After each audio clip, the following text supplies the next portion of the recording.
নাভিতে ফুলা এটা কি গ্যাস না অন্য কিছু নাকি হার্নিয়া?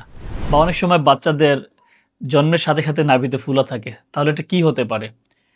আমরা জানি যে নাভিটা হচ্ছে আমাদের একটা দুর্বল একটি অংশ।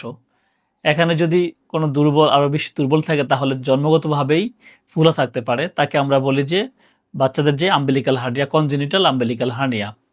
আবার এটা বড়দেরও হতে পারে, যেহেতু এটা দুর্বল পার্ট, কোনো কারণে পেটের ভিতরে প্রেশার বেড়ে গেলে বা যে সমস্ত সকল লোক আপনারা দীর্ঘদিন ধরে কাশিতে ভুগতেছেন তারা, বা ভারী কাজ করেন, তাহলে দুর্বল যে পার্ট দিয়ে আপনার ভিতরের ইন্টেস্টাইন বা অন্ত্র বা কোনো অর্গান বের হয়ে আসতে পারে, এটাই হচ্ছে আম্বিলিকাল হার্নিয়া।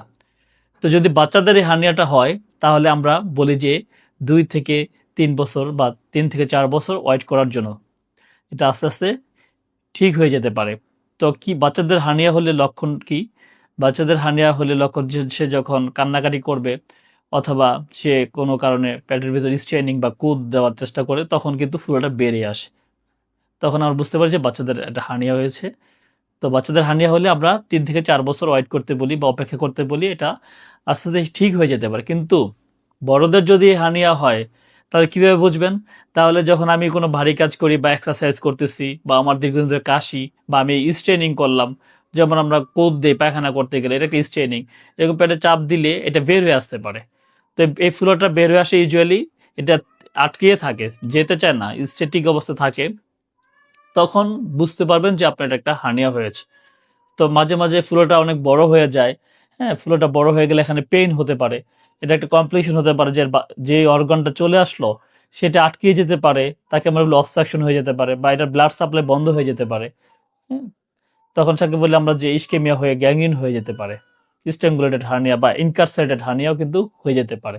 যদি কেউ এরকম আম্বিলিকাল হার্নিয়া ভুগে থাকেন তাহলে কিন্তু অবশ্যই বিশেষজ্ঞ সার্জনের পরামর্শ নিতে হবে, এটা অপারেশন করিয়ে নিতে হবে। তো প্রথম অপারেশনের আগে আমরা কি করতে পারি? ডায়াগনোসিস কনফার্ম করতে পারি। সাধারণত আমরা পরীক্ষা নিরীক্ষা করেই রোগটা, এই আম্বিলিকাল হার্নিয়া রোগটা নির্ণয় করতে পারি। কিন্তু বিশেষ ক্ষেত্রে প্রয়োজন হলে আমরা আল্ট্রাসোনোগ্রাম বা সিটি স্ক্যান করে কনফার্ম করে নিতে পারি। তো ডায়াগনোসিস কনফার্ম করার পরে আমরা কি করব, যে এটা চিকিৎসা পদ্ধতিতে যাব। তো চিকিৎসা কি? সেটা একমাত্র চিকিৎসা হচ্ছে সার্জারি।